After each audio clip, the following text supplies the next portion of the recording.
अब क्या कर, उस 12 अंगनाओं को तो महाराज चाहिए धन। धीरे धीरे इतनी प्रवृत्ति बिगड़ी, बड़ी बड़ी डकैतियां करता है, चोरियां करता है। एक दिन तो उसने सीमोल्लंघन कर दिया, हद पार कर दी और उस देश के राजा के घर चोरी की। और जब चोरी की आया, बड़ा प्रसन्न था। उन वेश्याओं से कहा कि देखो देवी, हमने आज देश के राजा के घर चोरी की। और जैसे वेश्याओं ने सुना कि राजा के यहाँ चोरी की, डर गई, भयभीत हो गई। उन्होंने आपस में विचार किया कि यदि राजा के सैनिक आए, राजा के जासूस छूटे, उन्होंने जांच की तो हम भी पकड़े जाएंगे। और जब पकड़े जाएंगे तो चोरी करने वाले और चोरी का माल पचाने वाले दोनों को सजा बराबर की होती। आज सायंकाल धुंधकारी मदिरा पान करके मदमस्त होकर आया है और वेश्याएं भोजन बना रही थी। खाट पर लेटा धुंधकारी, जिस खाट पर धुंधकारी लेटा था उसी खटिया में महाराज बांध दिया वेश्याओं ने, रस्सी से कस के उसको। और आपस में विचार किया, पूरा धन समेटा, गठरी बनाई और एक वेश्या तो दौड़ती हुई गई और घर में जो चूल्हा जल रहा था उसमें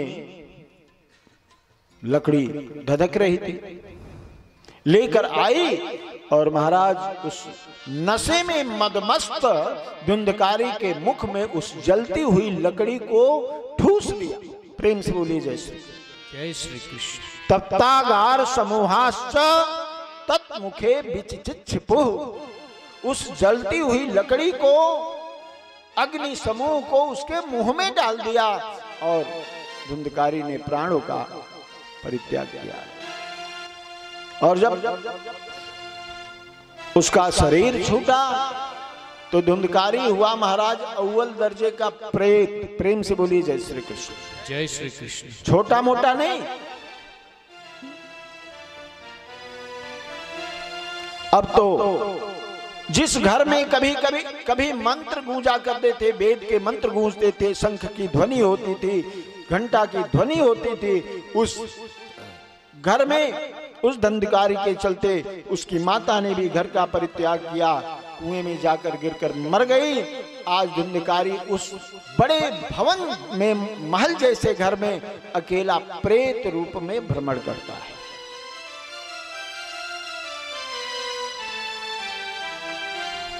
इधर गोकर्ण जी भी तीर्थ यात्रा पर चले गए हैं। जैसे ही उनको एक ज्ञात हुआ, पता चला कि हमारे पिताजी ने शरीर छोड़ा, पिताजी का भी संस्कार किया, भाई की मृत्यु का भी समाचार मिला, भाई का भी संस्कार किया। कई महीने बीत गए, मन में विचार किया कि गांव चलो। तो गांव आए। शाम का समय था, रात्रि ढल रही थी। गांव के लोगों से नजर बचा के छुपते छुपाते अपने घर में आए और उसी घर के आंगन में एक टूटी हुई खाट डाल दी। डालकर उसी पर लेट गए, भगवान के नाम का चिंतन करते हैं। भगवान के नाम का चिंतन कर रहा है और जीवन का कुछ यही महाराज, जीवन ऐसा क्षेत्र है, ऐसा खेत है, ये संसार की खेती ऐसी है जहां जो बोगे वही मिलेगा। एक गायक ने कहा, दो पंक्ति गुनगुना दूं। बो बबूरा खाए के अनार ना मिली,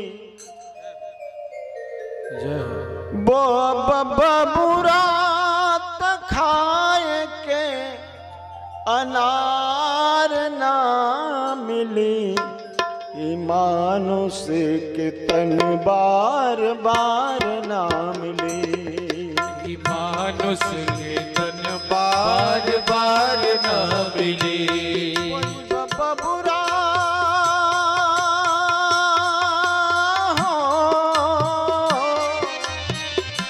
बोई बाबा बुरा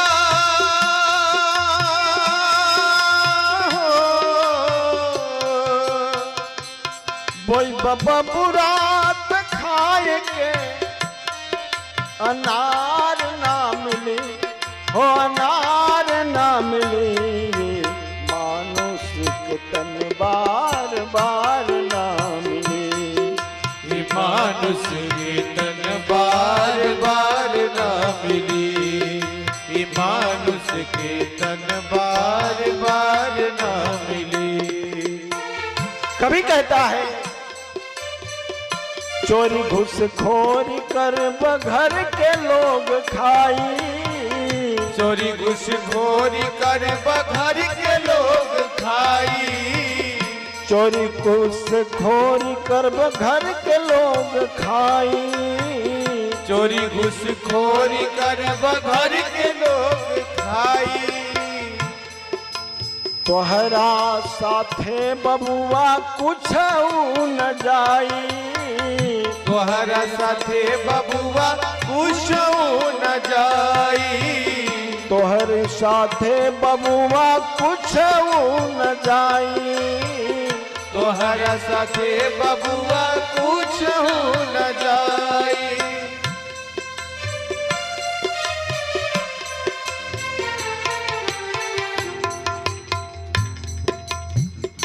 सुंदर सुंदर शरीरिया के, सुंदर सुंदर शरीरिया के सिंगार ना मिली। सुंदर सुंदर शरीरिया के सिंगार ना मिली। जीवन कितना सुंदर बा, ऐसे मतलब नहीं खे। हमनी के मौत कितना सुंदर होखे के चाहिए, वह जीवन के असली श्रृंगार है। हमारे जीवन के सुंदर श्रृंगार ना मिली। हमारा जीवन के सुंदर श्रृंगार ना मिली। मानव के तन बार बार ना मिले। मानव के तन बार बार ना मिली। कोई बबुरा खाए के अनार ना मिली। कोई बबुरा खाए के अनार ना मिली। अनार ना मिली, अनार ना मिली। मानुष के तन बार बार ना मिले। मानुष के तन बार बार ना मिली। मानुष के तन बार बार ना मिले। मानुष के तन बार बार ना मिले। मन पछतई है अवसर बीते। हाँ बोले ये जो अवसर आया है ना, इसको चूकिए मत, और चूक गए महाराज तुलसी बाबा कहते हैं साधन धाम मोक्ष कर द्वारा। हम कहाँ खड़े हैं? बोले ये मानव का शरीर अर्थात मोक्ष के द्वार पर खड़े हैं। प्रेम से बोलिए जय श्री कृष्ण। जय श्री कृष्ण। हमने जीवन में बहुत सारे दरवाजे पार किए। 84 लाख जोनियों का जो अंतिम पड़ाव है वो है मनुष्य शरीर। और मनुष्य शरीर पाकर भी हम खाली हाथ लौट जाएं तो हमारे जैसा अभागा कौन होगा? प्रेम से बोलिए जय श्री कृष्ण। तो ये असली समय है अपने तीर को खूब धार दो, अपने कटार को खूब धार दो, लक्ष्य से चूक मत जाइए। प्रेम से बोलिए जय श्री कृष्ण। चूक गए तो भगवान पता नहीं नाली में जाएंगे, हा? या फिर कहां कहां भ्रमण करने का, वो तो राम जी ही जाने। आज आए हैं, निवेदन करूं, पंडित जी का जो मकान जहां वेद मंत्रों की ध्वनि गूंजा करती थी, शंख ध्वनि गूंजा करती थी, घंटा निनाद हुआ करता था, नित्य सुबह शाम गोविंद ठाकुर जी की आरती होती थी, उस घर में आज महाराज धुंधकारी भयंकर प्रेत के रूप में घूम रहा है। आके गोकर्ण जी आंगन में खाट बिछाकर लेट गए, और जब लेटे हैं तो महाराज धीरे धीरे 9 बजा, 10 बजा, 11 बजा, 12 बजा, और जैसे 12 का घंटा बजा महाराज, अब धुंधकारी ने अपना धुंधकार करना शुरू कर दिया। महाराज उसने सोचा कि इस मेरे साम्राज्य में कौन आ गया।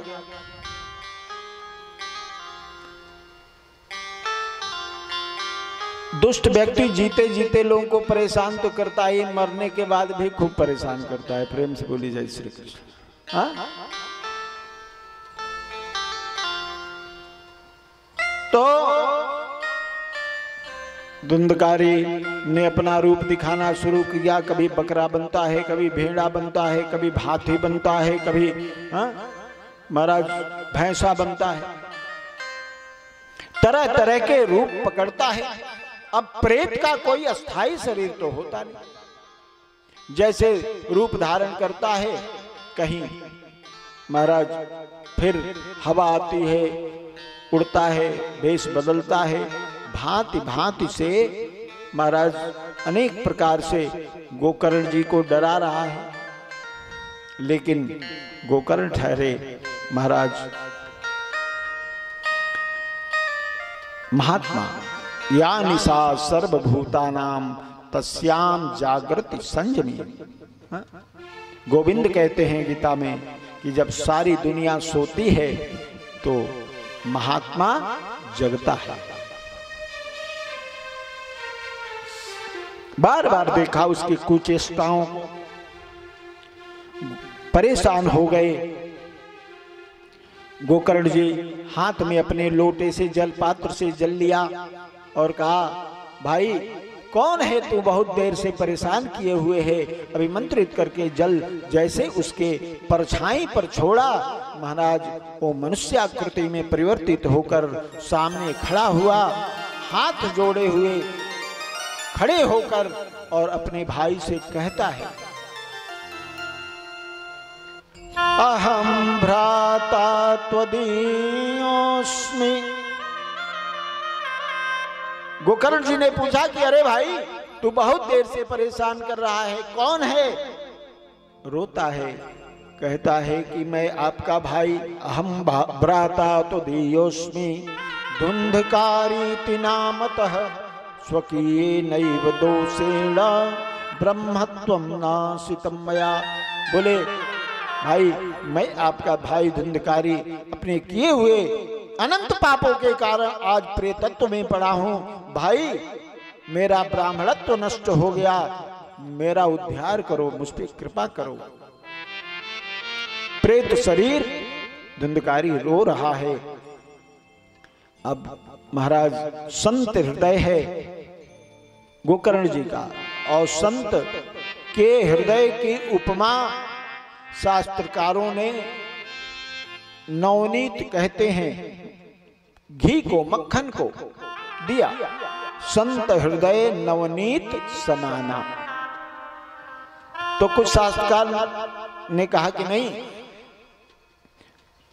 पर परिताप द्रवहि नवनीता, दूसरे की गर्मी पाकर, अर्थात अग्नि की गर्मी, धूप की गर्मी पाकर घी पिघलता है।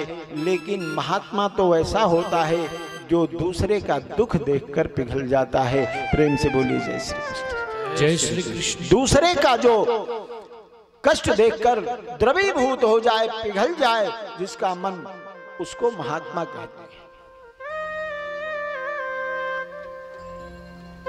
कहा भाई बिल्कुल घबराना नहीं, मैं तुम्हारे प्रेतत्व को छुड़ाऊंगा, प्रेतत्व से तुम्हारा उद्धार करूंगा, बिल्कुल चिंता मत करो भाई। तुम्हारे लिए तो मैंने गया में जाकर श्राद्ध किया, तीर्थ श्राद्ध किए। बोले गया श्राद्धम सतेनापि मुक्तिर्मे न भविष्यति। बोले मैं साधारण नहीं हूं, मैं अव्वल दर्जे का प्रेत हूं, और एक नहीं अनेक, मेरे लिए 100 श्राद्ध भी यदि गया में जाकर कर दो तो मेरा उद्धार नहीं होगा। धुंधकारी ने कहा कि भाई मेरे उद्धार का कोई अन्य मार्ग ढूंढो। गोकर्ण जी ने कहा भाई बिल्कुल घबराना नहीं, मैं तुम्हारे लिए उपाय करूंगा। प्रातः काल का समय हुआ,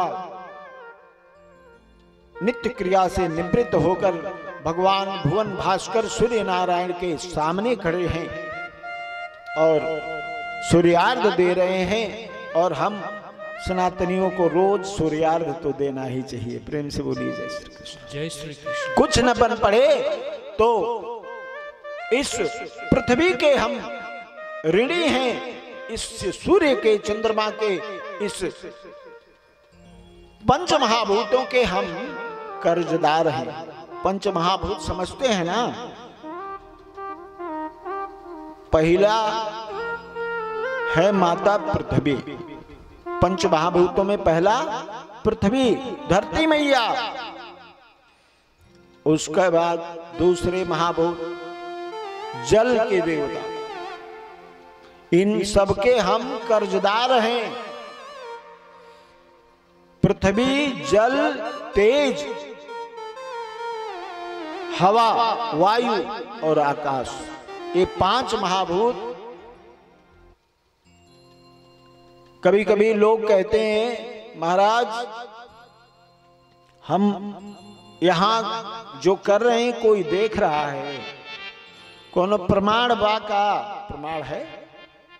आपके शरीर में विराजमान ये पंच महाभूत पृथ्वी, जल, तेज, वायु, आकाश से हमारे शरीर का निर्माण हुआ। और आपके नित्य महाराज जो हमारा पलक झपकता है ना, इसके तीसरे हिस्से को में ये पंच महाभूत जो हमारे पलक झपकने का समय है, इसके 3 हिस्से किए जाएं तो 3 हिस्से का समय आप विचार करेंगे कितना होगा। इतने समय में हमारे शरीर में जो विराजमान पंच महाभूत पृथ्वी, जल, तेज, वायु, आकाश हैं, ये सारे आपकी बात समझ जाते हैं और इस आत्मा, इस शरीर के पूरे कर्म के साक्षी बनते हैं, गवाह बनते हैं। प्रेम से बोलिए जय श्री कृष्ण। जय श्री कृष्ण। ये मत सोच लेना कि कोई गवाह नहीं है। गवाह तो नित्य अंदर बैठा हुआ है, वह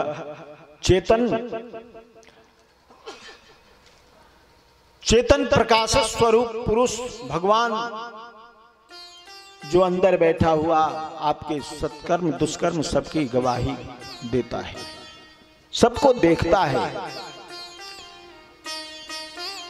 यदि भीतर कोई नहीं है तो अंदर से आवाज होती है कि ये आंखें मेरी हैं। तुम किसके हो भाई?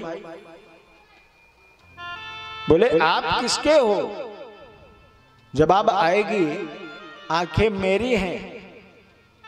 तो अंदर कौन है? बोले वह ईश्वर का अंशी, उस परमात्मा का अंशी अंदर विराजित है।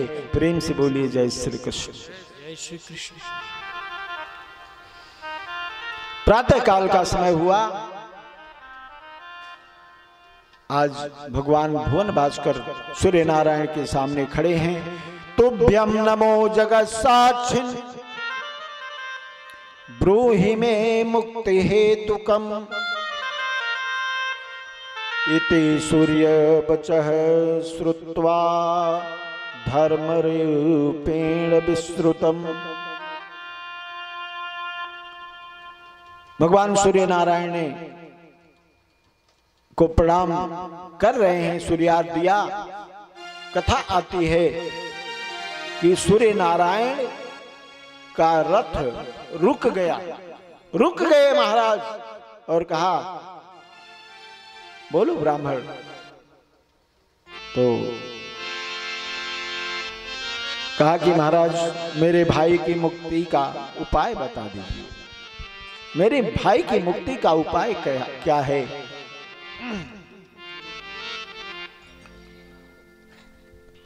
तो कहा श्रीमद् भागवतान मुक्ति सप्ताहं वाचनम कुरु।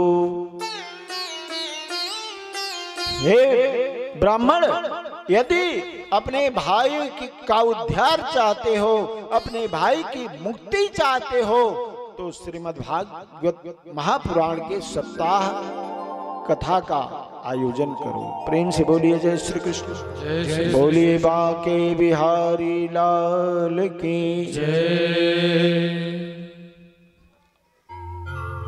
महाराज आज सूर्य नारायण के उपदेश से अपने गांव वालों को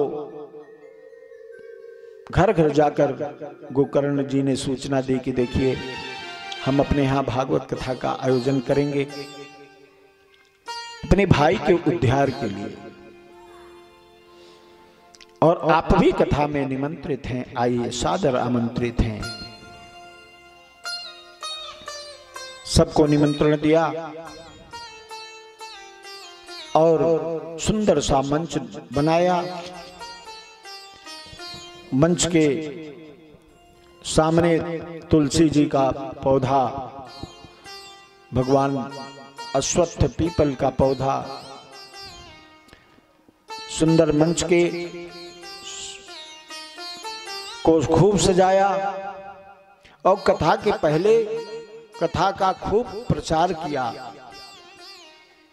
गोकर्ण जी ने। सबको आज के जैसे कार्ड और व्हाट्सएप का तो जमाना है नहीं, तो महाराज पहले के जमाने में तुलसी दल दिए जाते थे लोगों के घर जाके कि भैया तुलसी दल है। विवाह इत्यादि में हल्दी सुपारी देने का विधान था, पुष्प देने का विधान था। अब तो जैसा विकास हमारे देश में हुआ, तो उस विकास ने संबंधों को भी ताक पर रख दिया। पर प्रेम से बोलिए जय श्री कृष्ण। अब तो व्हाट्सएप पे सूचना दे जाती है हमारे यहाँ फला दिन को विवाह है, चले जाइएगा। महाराज वह आपका रिश्तेदार जो व्हाट्सएप की सूचना पे चले आए, ये उसकी महानता है। लेकिन आपने अपनी रिश्तेदारी, जिस तरह साइकिल का पंचर साटा जाता है ना, उसी तरह निभाई। प्रेम से बोली जय श्री कृष्ण। हाँ, साइकिल का ट्यूब जो पंचर साटा जाता था, एक चिप्पी साट दी, अब थोड़ा सा गर्मी पाया उस ट्यूब पे चिपके हुए उस टुकड़े ने, और साथ छोड़ गया। ठीक यही हमारे संबंध भी बुझाता ना। हाँ, तो न्योता देवे के होके ना, तो हिते की घर जाए। हाँ, उसके घर जाइए ताकि उसको भी लगे कि मेरा संबंधी आया है, इससे मेरा कोई संबंध है। खूब प्रचार किया, गांव के लोगों को बुलाया, सुंदर मंच बनाया, अपने कथा करने बैठे। और एक ब्राह्मण को श्रोता मुख्य श्रोता बनाया। ये कथा साक्षी है कि भाई ने भाई को भी कथा सुनाई है। प्रेम से बोलिए जय श्री कृष्ण। कथा आएगी। माता देवहूति को भगवान कपिल अर्थात उनके पुत्र ने कथा सुनाई। गुरु को शिष्य ने कथा सुनाई। कैसी दिव्य कथा है।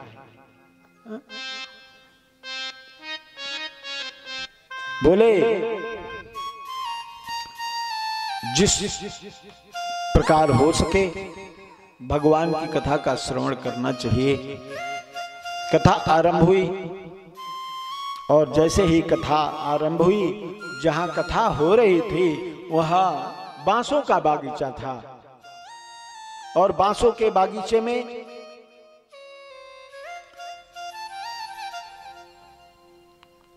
भगवान गणेश का आवाहन हुआ, सभी देवताओं का आवाहन हुआ। महाराज सकाम कर्मों में पहले तो ब्राह्मण से शुभ मुहूर्त निकलवाए जाते हैं। निष्काम कथा में कोई तिथि का निर्धारण होना आवश्यक नहीं है। यदि किसी की कथा व्यक्तिगत है, कोई अपने पितरों के उद्धार के लिए, अपने कल्याण के लिए कथा सुनता है, तो उसको ब्राह्मण के घर जाना चाहिए। सुंदर मुहूर्त, सुंदर